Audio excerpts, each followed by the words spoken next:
Friends, आपका स्वागत है यूरेका पे। इस वीडियो के माध्यम से हम क्लास 11th की जो पॉलिटिकल साइंस की पुस्तक है इसके विधायिका चैप्टर को देखेंगे।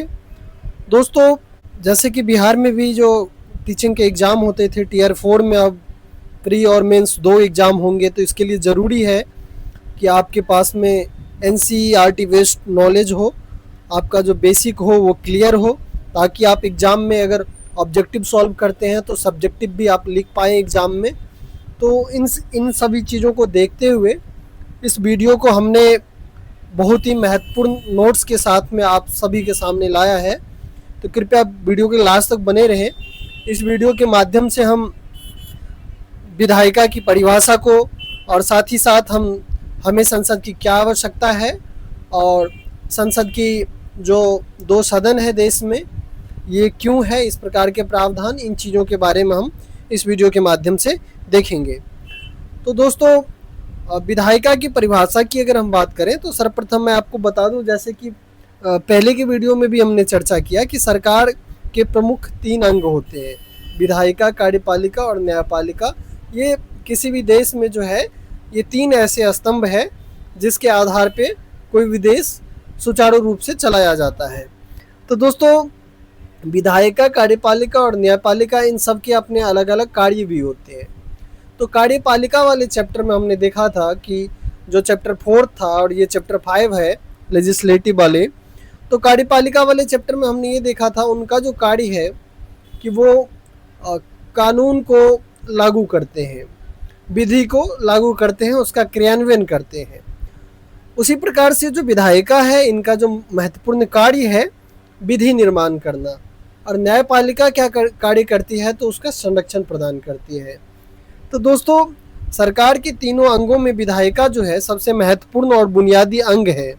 सरल शब्दों में विधायिका वह निकाय या संस्था है जिसे किसी देश या राज्य के लिए कानून बनाने, उसमें संशोधन करने या पुराने कानूनों को समाप्त करने की संवैधानिक शक्ति प्राप्त होती है। इसे ही हम विधायिका के रूप में जानते हैं। अलग अलग देशों में विधायिका के नाम अलग अलग होते हैं और इसके हो सकते हैं स्तर भी अलग हो। जहाँ पे मान लीजिए कि अगर संघवादी प्रवृत्ति का देश नहीं है, जहाँ पे संघवाद नहीं है, यानी कि सरकार यदि सिर्फ एक ही स्तर का है तो सिर्फ एक ही स्तर पे आपको विधायिका देखने को मिलेगा। और यदि कहीं पे मान लीजिए कि सरकार अगर 2 स्तर पे चलाया जाता है, जैसे कि भारत जैसे संघवादी देशों में और अमेरिका जैसे संघवादी देशों में, तो यहाँ पे राज्य स्तर पे भी आपको विधायिका देखने को मिलते हैं और केंद्रीय स्तर पे भी विधायिका देखने को मिलते हैं।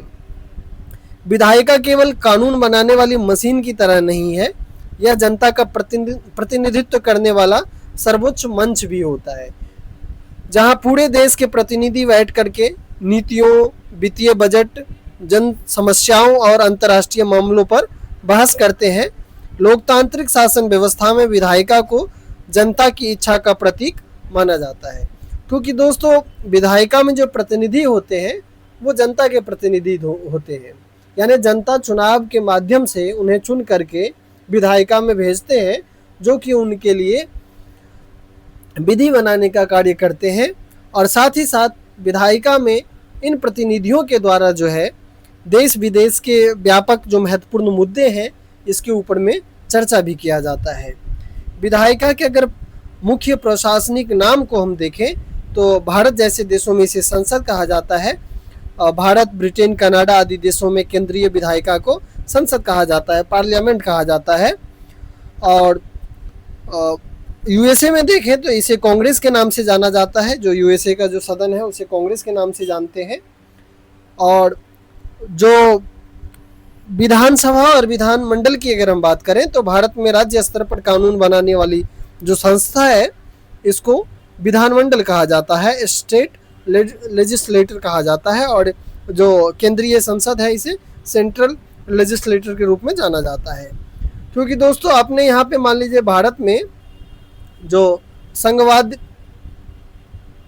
प्रवृत्ति की सरकार है यहाँ पे, तो एक तो यहाँ पे केंद्र होता है। संघवाद में अगर हम देखें तो 2 चीज़ें हैं संघवाद में यहाँ पे, एक केंद्र सरकार होती है और जो राज्य सरकार भी होती है यहाँ पे। तो 2 स्तर पे सरकार चलाए जाते हैं, तो इसीलिए विधायिका भी यहाँ पे 2 स्तर पे होते हैं। संवैधानिक संदर्भ की अगर हम बात करें तो भारतीय संविधान के भाग 5 से लेकर के, जिसमें कि अनुच्छेद 79 से लेकर के 122 में जो है केंद्रीय विधायिका यानी कि संसद के गठन, संरचना, अवधि, अधिकारियों, प्रक्रियाओं और शक्तियों का जो है विस्तृत वर्णन किया गया है। भारत में जो संसद की परिभाषा है यानी संसद के गठन की जो प्रक्रिया का वर्णन है वो आर्टिकल 79 में है, और आर्टिकल 80 और 81 में जो है लोकसभा और राज्यसभा का चर्चा किया गया है। दोस्तों, अब नेक्स्ट जो प्रश्न आता है कि हमें संसद की क्या आवश्यकता है, संसद क्यों होना चाहिए, क्या यह संसद अगर नहीं होगा तो सुचारू रूप से देश चलाए जा सकते हैं या नहीं चलाए जा सकते हैं। जैसे कि संसद में हमने देखा कि संसद में हमारे प्रतिनिधि होते हैं जो विधि निर्माण के साथ साथ कानून में संशोधन करना और साथ ही साथ देश विदेश के महत्वपूर्ण मुद्दे के ऊपर में ये चर्चा भी करते हैं संसद में। तो हमें संसद के अगर महत्व को देखें कि हमें संसद क्यों चाहिए, तो इसको हम विभिन्न पॉइंट के माध्यम से देखेंगे कि हमें संसद की क्या आवश्यकता है।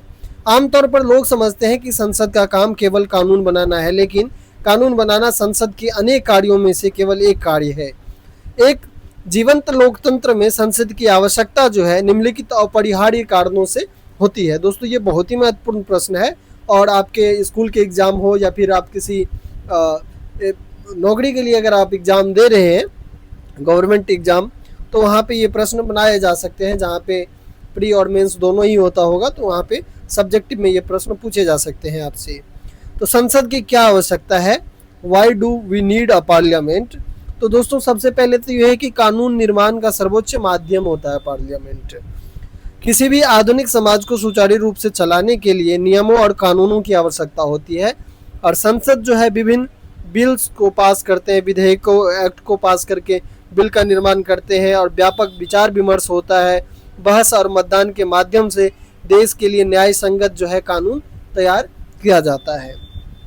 कार्यपालिका के ऊपर में नियंत्रण के लिए भी जो है संसद आवश्यक होता है। जैसे कि भारत जैसे देश में जो कार्यपालिका यानी कि मंत्रिपरिषद जो है वो संसद के प्रति उत्तरदायी होता है। कार्यपालिका संसद के प्रति उत्तरदायी होने से तात्पर्य यहाँ पे ये है कि यदि कार्यपालिका संसद में अपना बहुमत खो देती है, विश्वास मत उन्हें अगर नहीं होता है, तो मंत्रिपरिषद भंग हो जाता है और सरकार गिर जाता है। इस प्रकार से जो कार्यपालिका है वो संसद के प्रति उत्तरदायी माना जाता है।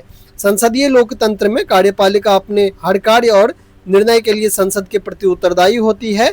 यदि संसद न हो तो कार्यपालिका पूरी तरह से निरंकुश और तानाशाह हो सकती है।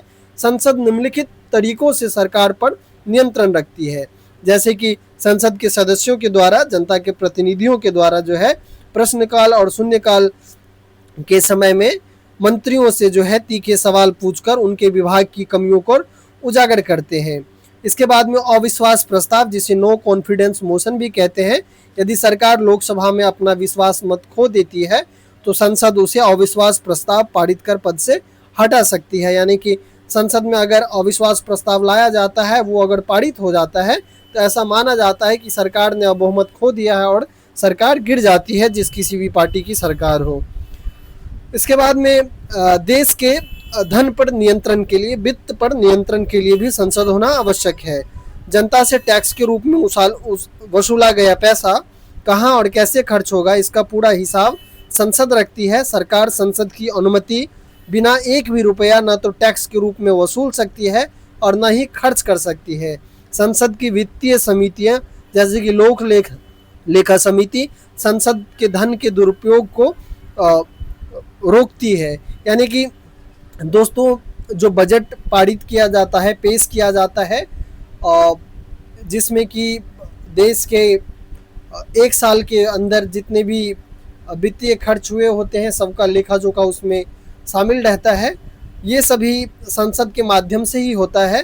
तो इस प्रकार से संसद जो है देश के वित्तीय नियंत्रण के लिए भी आवश्यक है कि जो टैक्स के पैसे जनता से वसूला गया है उसका खर्च कहाँ पे होगा और किन मद के ऊपर में खर्च होगा, कहाँ से कितना पैसा आया और किन चीज़ों के ऊपर में कितना पैसा खर्च होगा, ये सारे हिसाब किताब जो है बजट के माध्यम से संसद में पेश किया जाता है। जनप्रतिनिधित्व और राष्ट्रीय बहस का खुला मंच होता है संसद।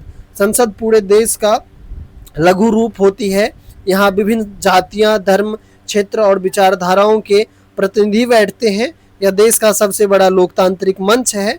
यहाँ किसी भी राष्ट्रीय संकट, आपदा या नीति पर बिना किसी भय से जो है खुल करके बहस की जाती है, जिसमें कि जो विपक्षी पार्टियां होती है वो सरकार में जो लोग होते हैं उनसे प्रश्न करते हैं और सरकार के लोग उन प्रश्नों का जवाब देती है। संवैधानिक संशोधन की शक्ति की अगर हम बात करें तो समय के साथ संविधान में बदलाव जरूरी होता है और देश की बदलती आवश्यकता के अनुरूप संविधान में संशोधन करने की एकमात्र शक्ति जो है वो संसद के पास में है। देश का जो संविधान है उसमें संशोधन करने की शक्ति सिर्फ और सिर्फ भारतीय जो संसद है उसके पास में है। यहाँ पे अगर देखें तो राज्य विधानसभा के पास में इस प्रकार की शक्ति नहीं है। अगर हम संविधान में संशोधन के प्रावधान की बात करें तो ये भारतीय संविधान के आर्टिकल 368 में जो है इसका वर्णन किया गया है। दोस्तों, एक अगला महत्वपूर्ण प्रश्न है कि संसद में 2 सदन की क्या आवश्यकता है, यानी कि हमें विधायिका 2 सदनीय क्यों चाहिए। लोकतंत्र के मजबूती के लिए जरूरी है कि वहाँ पे अस्थाई सरकार हो और जवाबदेह सरकार हो। तो कहीं ना कहीं जो द्विसदनीय विधायिका है इस चीज़ के पूर्ति में एक महत्वपूर्ण योगदान अदा करती है। तो आइए हम देखते हैं कि संसद में 2 सदनों की क्या आवश्यकता है और साथ ही साथ कहाँ कहाँ पे किन किन देशों में इस प्रकार की व्यवस्था है।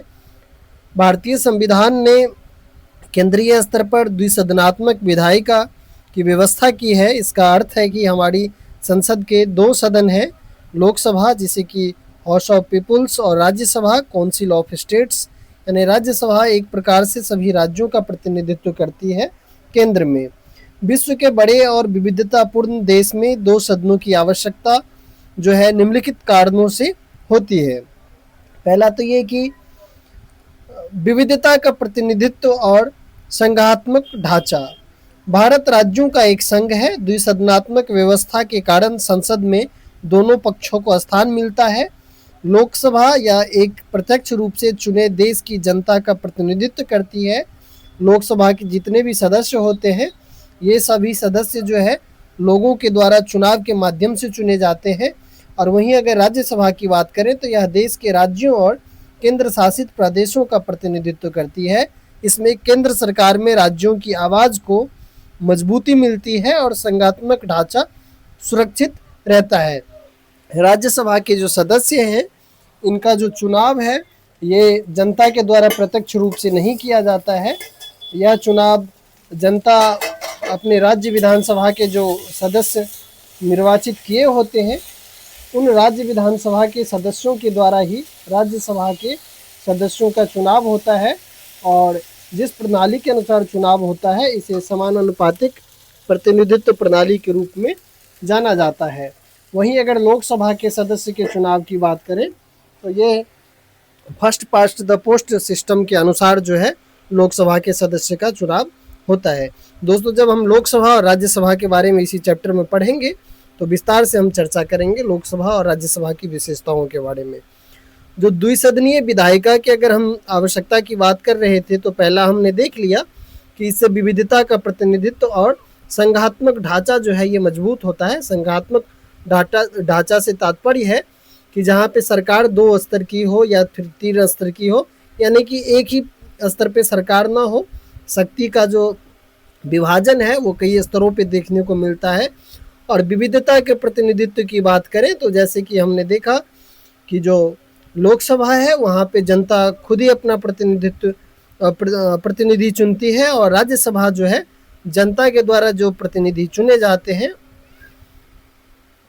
राज्य विधानसभा के लिए उनके द्वारा राज्यसभा के सदस्य को चुना जाता है। और राज्यसभा जो केंद्रीय स्तर पे होती है तो एक प्रकार से ऐसा देखा जाता है कि राज्य विधानसभा के सदस्यों के द्वारा अगर चुना जा रहा है तो ये जो राज्य सरकार है उसका प्रतिनिधित्व भी करती है।